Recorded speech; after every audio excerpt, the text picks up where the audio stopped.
오늘 말씀은 히브리서 7장 1절에서 13절 말씀입니다. 히브리서를 기록한 목적이 있습니다. 로마에 살고 있는 유대인 그리스도인들에게 예수님은 대제사장이 되셔서 지금도 우리를 위해서 하늘 보좌에서 중보하시고 또 구주로 믿는 그들에게 은혜를 주신다는 흔들리지 않는 그런 믿음을 가지고 살라라고 격려하기 위한 그런 말씀입니다. 당시 기독교인들은 극심한 핍박을 받고 있었습니다. 그러면서 그 핍박에 시달리면서 예수를 믿었습니다. 내가 정말 이렇게까지 견디면서 정말 예수를 믿어야 되나? 과연 예수 믿는 것이 내게 무슨 도움이 되는가 하고 갈등하는 사람도 있었고 또 의심하는 사람들도 있었습니다. 그래서 유대인들이 정말로 중요하게 생각하는 것들, 제사장의 직분, 또 아브라함의 그런 믿음, 그리고 11조, 그리고 율법에 대한 이런 것들보다도 예수님의 권위가 가장 앞서고 또 그들을 능가하는 위대한 분이심을 이렇게 말씀을 통해서 말해주고 있습니다. 1절에 보면은 멜기세덱이 나옵니다. 예수님을 설명하기 위해서 멜기세덱에 대해서 말합니다. 멜기세덱이 누구인가? 정의와 평화의 왕이다라고 그렇게 말합니다. 예수님께서 우리의 삶의 자리에 왕으로 다스리는 그 상태가 바로 평강입니다. 하나님의 나라입니다. 천국입니다. 우리가 믿음 생활할 때 우리 삶에 어떤 어려움과 시험 가운데서도 내가 주님을 내 생명의 주인으로 붙들고 있으면 그 삶의 자리에서 흔들리지 않습니다. 오히려 그 어려움들도 다 이기고 천국에 사는 것처럼 살아갈 수가 있습니다. 그분을 구주로 믿고 시인하는 것, 그것이 바로 이 평강을 얻는 방법이라는 것입니다. 나는 예수님을 내 삶을 다스리는 정말 의와 평강의 왕으로 내가 확실히 믿고 고백하며 사는가, 또 순종하고 그 길을 나는 가는가, 걷고 있는가, 또 모든 것을 온전히 맡기면서 내가 정말 살아가는가 다시 생각해 보아야 될 줄로 믿습니다. 예수님은 의의 왕으로 지금도 우리들의 삶의 자리에 역사하시고 또 다스리고 계심을 우리는 꼭 믿고 그렇게 입술로 시인해야 됩니다. 단순히 머리로만 믿는 것이 아니라 지식으로만 알고 있는 것이 아니라 내가 삶 속에 말씀으로 또 삶으로 고백하고 체험할 때 능력이 됩니다. 그렇지 않으면 그냥 아는 지식이 되어버립니다. 그리고 아무 힘이 되지 않습니다. 소망이 되지 않습니다. 아브라함은 약속을 가지고 있었습니다. 약속을 얻은 자였습니다. 하나님께서 그를 세워서 믿음의 조상이 되게 하시고 큰 민족과 큰 땅을 얻을 것이라는 하나님의 언약을 약속받은 그런 자였습니다. 이 멜기세덱 제사장은 놀랍게도 그 언약을 성취될 것을 위하여서 아브라함에게 축복해 주었던 것을 볼 수가 있습니다.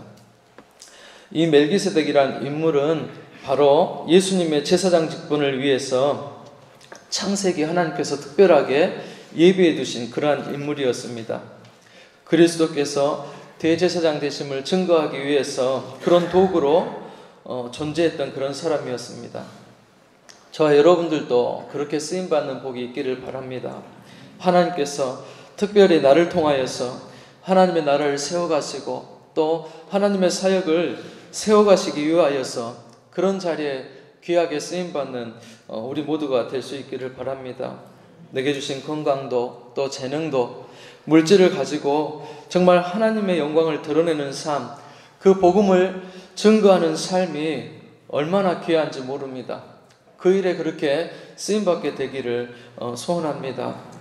하나님의 영광을 위해서 쓰임받는다면 그것만큼 큰 것이 없을 것입니다. 또 영광스럽고 복된 길이 없을 것입니다. 늘 우리는 이 멜기세덱 왕처럼 정말 하나님의 손에 붙들려서 순간순간 귀하게 쓰임받는 우리 모두가 될 수 있기를 바랍니다. 1절 이하에 보니까는 멜기세덱이 한 일이 또 나와 있죠. 아브라함을 만나서 축복했다라고 그렇게 되어 있습니다. 창세기 14장에 이 내용이 자세히 나와져 있습니다.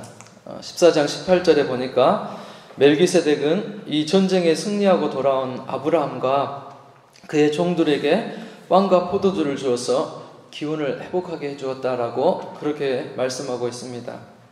이같이 우리 예수님도 우리가 이 땅에 살면서 영적인 싸움을 싸우고 믿음의 싸움을 살아갈 때 그것을 싸워서 이길 수 있는 힘을 주시고 능력을 공급해 주시고 또 지혜를 주시는 분이 우리 예수님이라는 사실을 꼭 믿어야 될 줄로 믿습니다. 그래서 힘들 때 어떻게든 우리 주님을 만나기 위해서 힘쓰고 기도하는 우리가 될 수 있기를 바랍니다.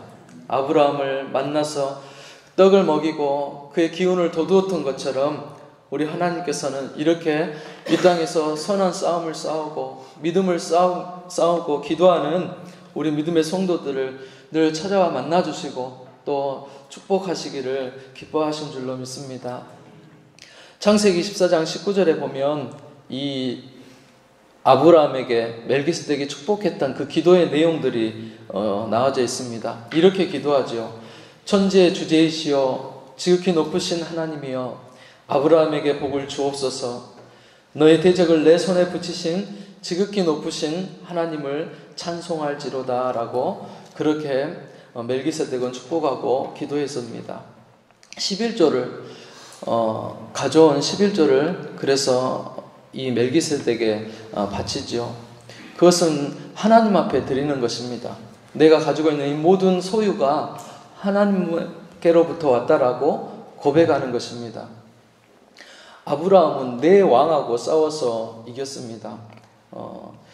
아브라함 혼자 한 부족의 족장이었지만은 이렇게 신할, 엘라살, 엘람, 고임왕 이렇게 북쪽에 있는 네 나라의 왕들과 싸워서 바로 이기고 돌아오는 것입니다. 그런데 자기 힘으로 이길 수 있는 싸움이 아니었지요.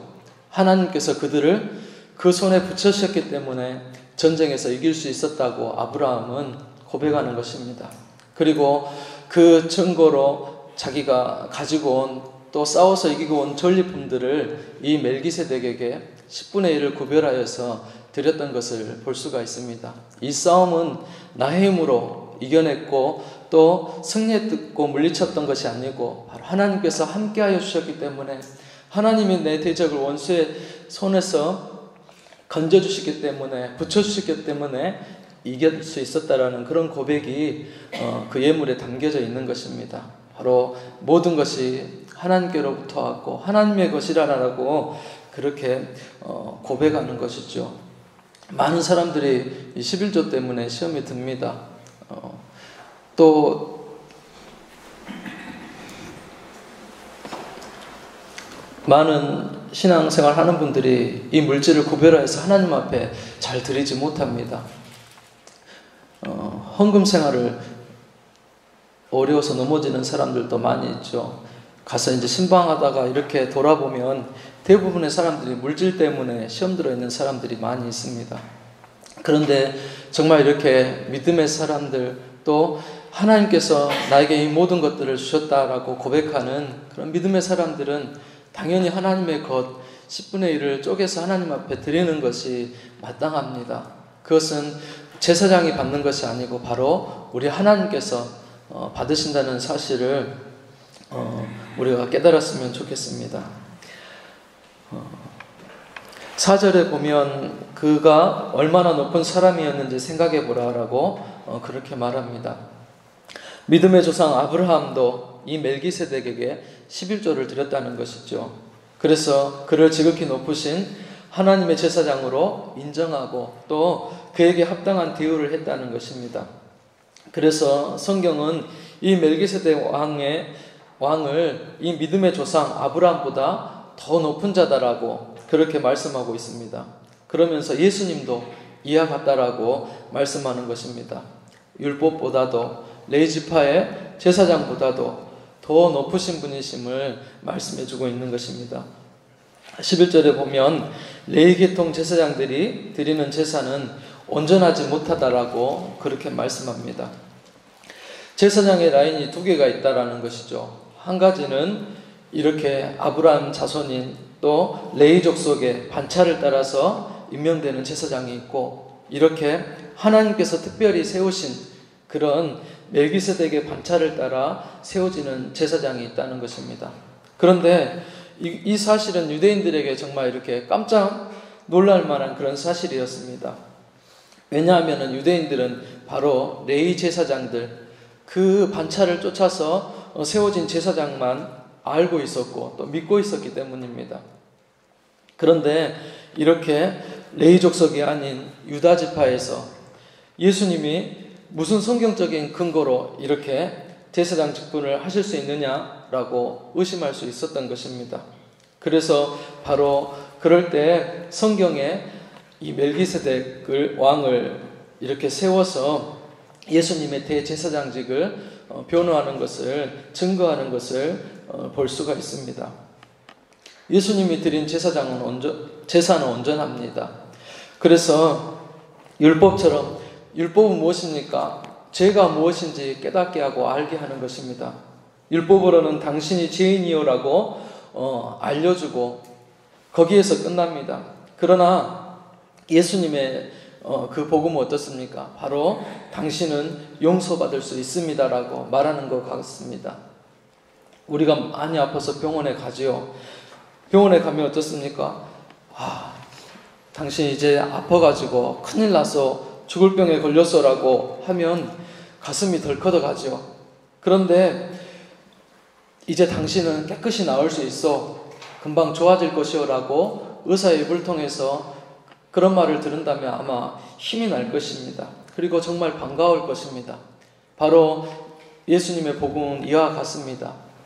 율법으로는 정죄하지만 예수님은 늘 이렇게 복음으로 우리를 살리시고 세우신다는 사실을 우리는 꼭 기억해야 될 줄로 믿습니다. 오늘 히브리서에는 이렇게 예수님의 대제사장직을 설명합니다. 구약의 대제사장은 지성소에 들어가서 백성들의 모든 죄의 문제들, 어려운 문제를 가지고 하나님 앞에 기도드렸던 그러한 일들을 했습니다. 우리가 잘 알듯이 하나님과 다리 놓는 중보자 역할을 했던 분이 바로 대제사장이었습니다. 그 대제사장이신 예수님이 지금도 우리와 함께 하시고 우리들이 하나님 앞에 올리고 또 소원하는 모든 기도의 제목들을 가지고 이렇게 중보하고 계시다는 사실을 꼭 믿고 우리도 믿음으로 그렇게 믿음을 지키며 살아갈 수 있기를 바랍니다. 예수님께서 이렇게 드린 그 제사의 것들, 그냥 단순한 것이 아니죠. 그냥 일부만 씻어내는 것이 아닙니다. 몸 전체를 씻어내는 것과 같습니다. 우리가 하나님 앞에 예배하는 것, 또 예수님께 이렇게 예배하는 것은 근본적으로 우리의 문제를 해결하는 그런 방법이 됩니다. 우리가 평안을 누릴 수 있는 그런 방법이 됩니다. 그래서 우리는 하나님 앞에 또 이렇게 쓰임받기를 위하여서 기도하는 자가 되어지기를 바라고, 또 이 복음을 붙들고 하나님께서 나를 위해서 늘 눈동자같이 지키시고 예수님을 통하여서 중보하고 계시다는 사실을 꼭 믿고 그 믿음을 가지고 하나님 앞에 늘 입술로 시인하고 기도하는 우리가 될 수 있기를 바랍니다. 그래서 날마다 믿음으로 승리하는 우리 모두가 될 수 있기를 주님의 이름으로 소원합니다. 기도하시겠습니다.